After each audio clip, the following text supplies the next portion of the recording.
Oke guys, welcome back to Daily Charting with Toshi, di mana kita akan daily chart your favorite cryptocurrencies.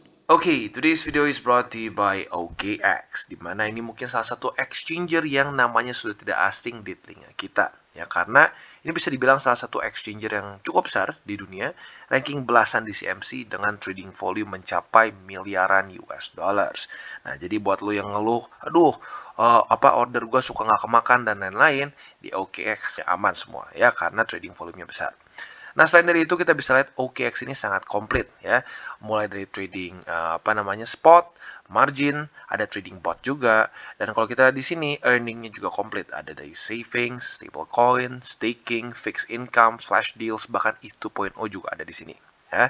Nah, tetapi di waktu bersamaan yang gue suka, dia walaupun cukup advance tapi newbie friendly juga ya. Jadi buat lo yang mungkin masih bingung lihat chart, aduh bang gue pengen DCA murni aja, tapi gue ngeliat chart pusing. Nah, lo bisa di sini langsung menggunakan debit card atau credit card lo. Karena kita bisa lihat di sini OKX dia menerima lebih dari 90 fiat currency untuk lo trade di sini. Salah satunya adalah tentunya rupiah ya. Dan rata-rata kita tahu 90% dari orang yang punya debit card dan credit card itu antara Visa dan Mastercard. Maka dari itu sangat gampang dan sangat newbie friendly. Jadi buat lo yang belum punya akun di OKX bisa cek link referral kita di bawah dan mulai trade di OKX. Oke, dalam 24 jam terakhir, cryptocurrency market meningkat tipis sebesar 0,23%. Dengan total market cap mencapai di 1,18 triliun US dollars. Yang kita bisa lihat untuk Bitcoin dia terkoreksi sebesar 0,34% dalam 24 jam terakhir di angka 24.500-an. Lalu untuk Ethereum dia meningkat sebesar 0,83%. Lalu untuk BNB dia meningkat sebesar 0,22% dan Cardano sebesar 9,31%, XRP sebesar 1,42% dan untuk Solana dia malah terkoreksi sebesar 1,85 dan Polkadot sebesar 1,53 ya. Nah, tetapi buat kalian yang nungguin alts ya sesuai dengan kemarin ya sudah cukup banyak yang komen, sudah belasan sampai puluhan orang yang komen. Banyak yang menyatakan lebih nyaman, lebih enak kalau kita pisah antara altcoins dengan BTC ETH. Ya, jadi seperti yang gue bilang ya, gue sering kali jadi terburu-buru untuk pembahasan makroekonomi dan juga pembahasan BTC dan ETH. Ya, maka dari itu gue udah putuskan untuk dibagi jadi dua. Ya, video yang pagi ini atau siang lah nanti ya, by the time ini diupload siang, ini akan lebih membahas mengenai makroekonomi apa saja yang terjadi, plus juga akan membahas BTC dan Ethereum. Ya mungkin plus juga ditambah seperti S&P 500, Dow Jones dan juga pembahasan indeks dolar. Ya. Nah jadi kurang lebih seperti itu. Dan sebelum kita masuk ke chartnya, ada satu hal yang gue ingin bahas, di mana kita tahu China sekarang sedang dalam kondisi yang cukup bikin deg-degan. Ya. Kita tahu bahwa kurang lebih ya, awal tahun ya kayaknya ya, awal tahun atau akhir tahun gue lupa. Itu kita tahu bahwa China sedang ada permasalahan di sektor real estate, di mana salah satu pengembang terbesarnya yaitu Evergrande, dia basically default, dia nggak bisa bayar hutang, dan sekarang, well, ya kalau lo ikutin terus update beritanya makin kacau, makin nggak bisa bayar hutang dan seterusnya. Nah mungkin beberapa dari lo bingung, apa urusannya dengan cryptocurrency market? Nah jadi gini, ya kita hidup dalam satu era globalisasi. Satu krisis di satu negara itu bisa mempengaruhi seluruh dunia. Ya. Nah permasalahannya China kita tahu itu dia cukup banyak lending money ya ke berbagai macam negara. Kita salah satunya Indonesia. Nah tentunya apabila China terkena krisis ya itu akan ada pengaruh juga ke kita maupun ya cryptocurrency market juga. Karena kita tahu China dan Amerika itu cukup banyak cross investment ya.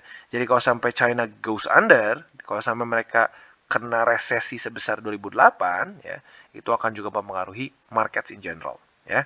Nah, jadi kita tahu di 2008 Amerika Serikat ini pernah terkena satu real estate recession ya, atau lebih tepatnya resesi yang dipicu oleh real estate Amerika Serikat. Nah, kita tahu bahwa GDP dari real estate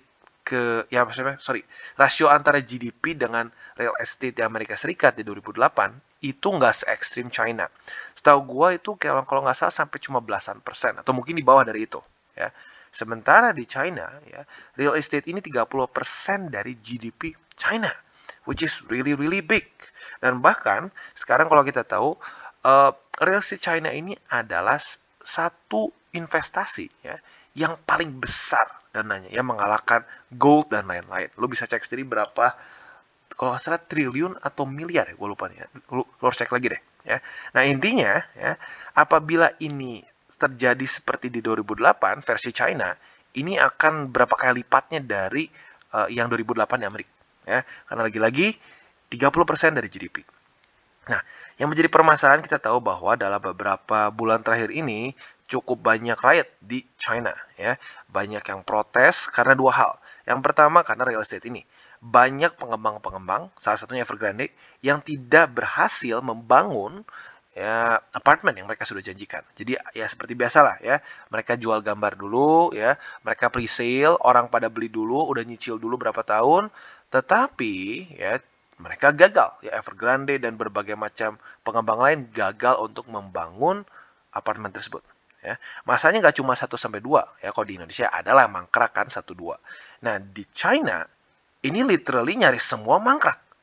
Nah, otomatis kalau itu terjadi, ya, ini akan membuat real estate di China hancur. Nah, kalau ini hancur, lo kebayang nggak sih 30% GDP dari satu negara, puff, hilang. Kalau itu terjadi, otomatis China akan masuk resesi dan krisis yang parah. Ya, kita udah kebayang lah, itu seperti Amrik 2008 on steroids. Nah, apabila itu terjadi, ini bisa ada satu kemungkinan yang buruk untuk cryptocurrency markets juga. Ya, karena lagi-lagi ketarik. Ya, jadi ini satu resiko yang harus kita pertimbangkan juga. Ada kemungkinan kalau sampai ini China benar-benar hancur, ya, dia nggak berhasil melewati krisis ini, ada kemungkinan juga cryptocurrency bisa ketarik oleh mereka ini. Ya. Nah, sekarang kita akan geser dulu ke TA-nya. Ya, itu lagi-lagi kita masih harus lihat nanti seperti apa. Nah, sekarang yang di depan mata kita adalah technical analysis.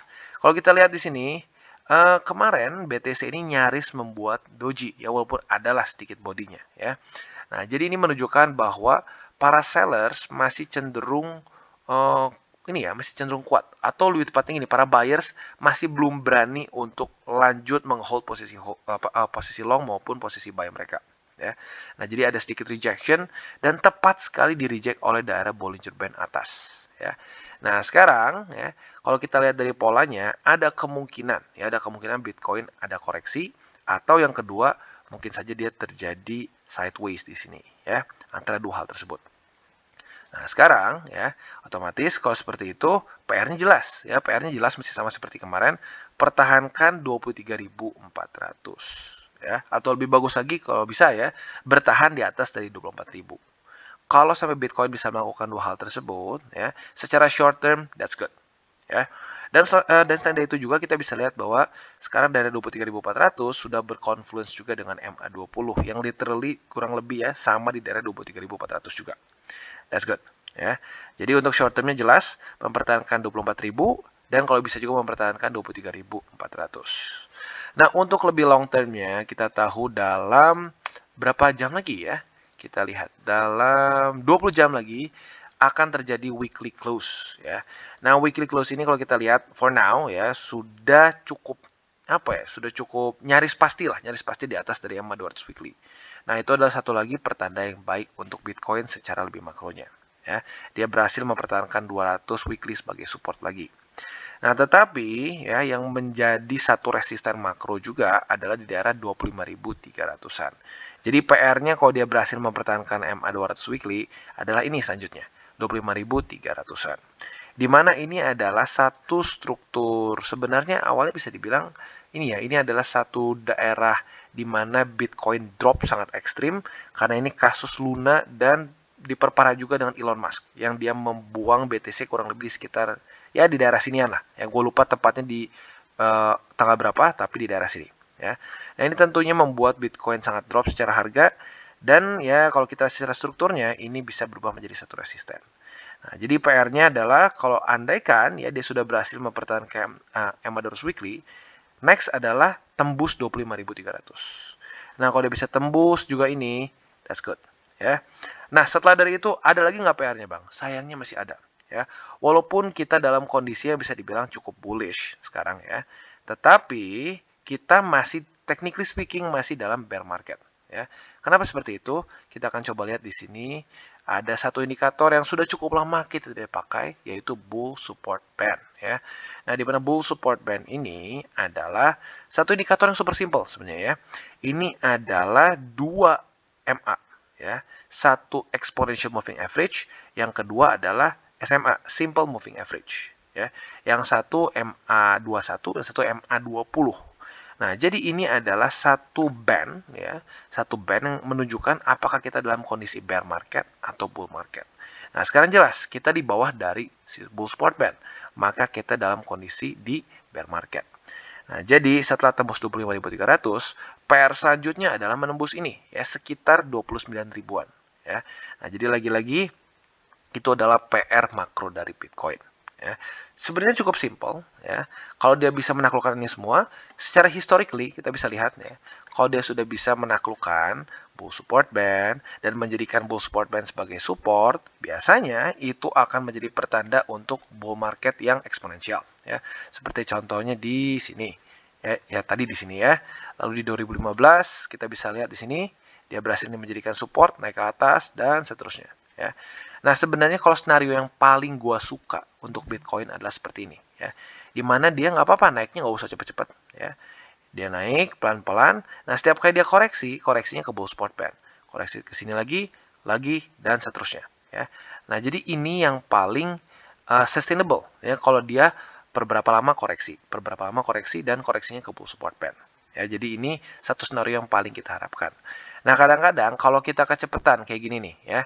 Naik nih, boom, naik, koreksi sekali, 2 kali, udahnya lupa, ya, lupa koreksi lagi. Yang terjadi apa? Ya, si bull marketnya berhenti, ya, dia nggak lanjut lagi ke atas. Tapi kalau dia pelan-pelan naiknya, ya, pelan-pelan, koreksi, naik, koreksi, itu bisa lebih sustainable dan lebih panjang. Ya, jadi lagi-lagi harapan gua adalah kalau sampai Bitcoin masuk lagi ke bull market, itu bull market seperti di 2015 sampai 2017, bukan seperti 2020 ke 2021, ya, karena kita bisa lihat sangat sebentar plus terlalu terlalu cepat naiknya, ya. Jadi kurang lebih seperti itu untuk gambaran makronya, ya. Kita akan lanjut sekarang ke indeks dolar. Nah, untuk indeks dolar kita bisa lihat bahwa dia sebenarnya ini masih market close.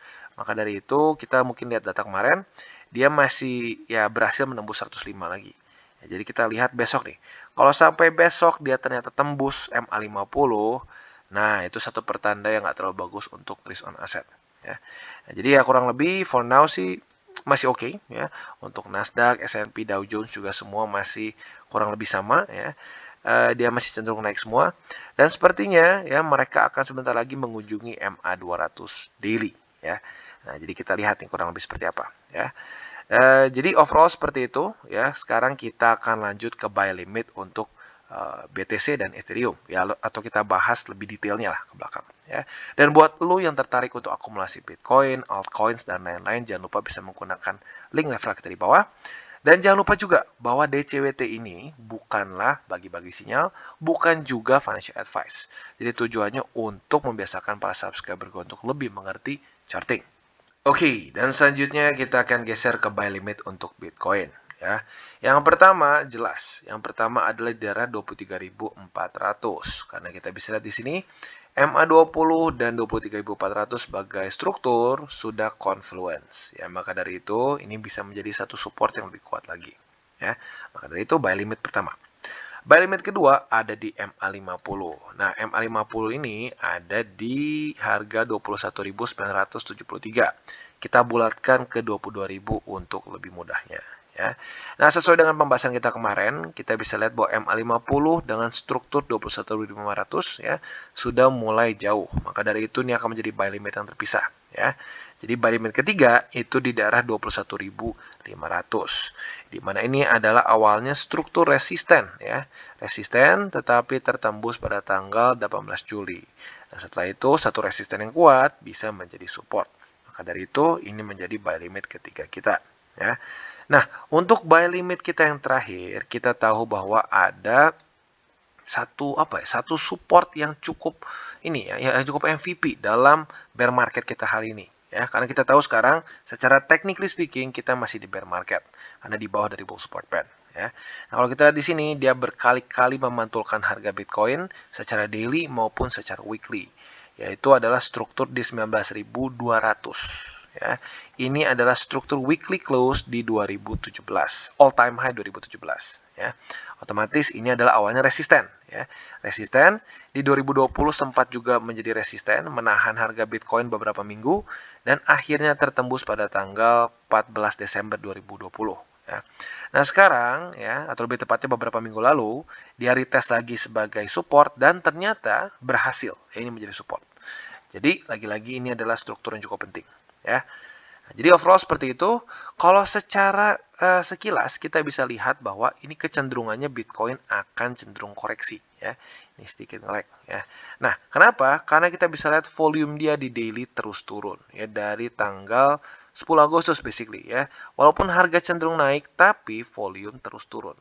Nah, maka dari itu possibility-nya quite big untuk Bitcoin mulai koreksi.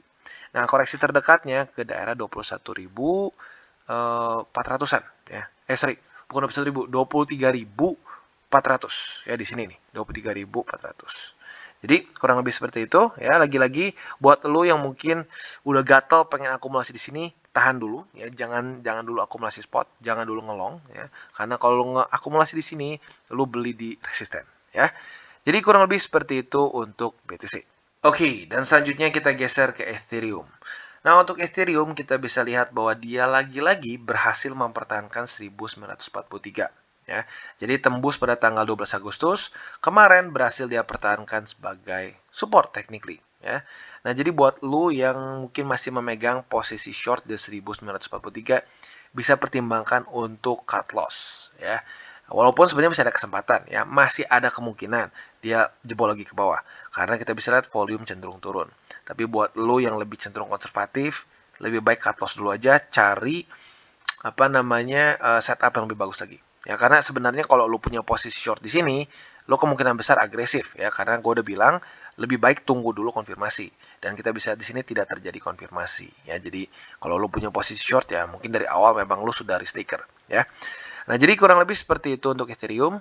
Untuk buy limit spotnya, lo bisa pertimbangkan di 1943 untuk spot, ya. Kenapa? Karena ya oke lah untuk akumulasi. Tapi kalau untuk ngelong, jangan di 1443. Karena setupnya jelek menurut gua, ya. Di sini ada Bollinger Band, ya. Di sini belum terbukti kuat banget, baru sekali di retest. Jadi buat ngelong nggak terlalu bagus. Nah, buat ngelong masih sama di daerah 1780. Ini secara risk rewardnya lebih oke, ya. Nah, kalau lo ngelong di sini, otomatis TP-nya di mana? TP-nya adalah di 1943, di mana ini adalah struktur resisten, ya. Jadi kurang lebih seperti itu untuk posisi spot dan longnya, ya. Otomatis kalau untuk spotnya juga bisa pertimbangkan kalau jebol ke bawah, ya. Bisa juga pertimbangkan di 1780.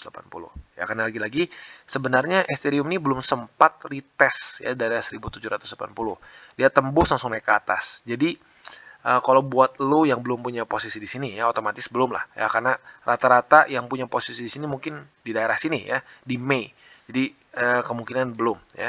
Maka dari itu buat lo yang belum punya posisi di 1780 bisa pertimbangkan untuk akumulasi secara spot di situ, ya. Dan ini, ya, kalau menurut gua andaikan ini sedikit sideways atau drop ke bawah, ya, kemungkinan besar nanti 1780 ini ada confluence juga dengan EMA20. Maka dari itu harusnya ekstra kuat, ya.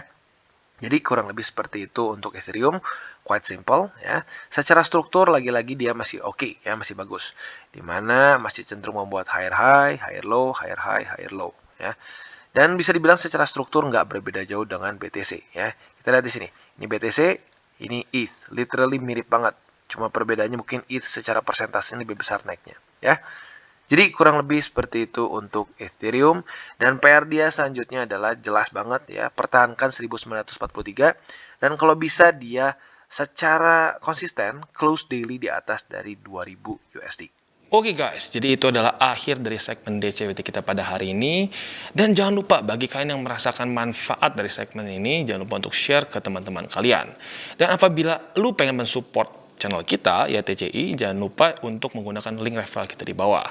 Nggak wajib, ya, tetapi apabila lu menggunakan link referral kita di bawah, ada macam-macam, ya, dari Bybit, Huobi, Maxi, toko kripto, dan banyak lagi, ya.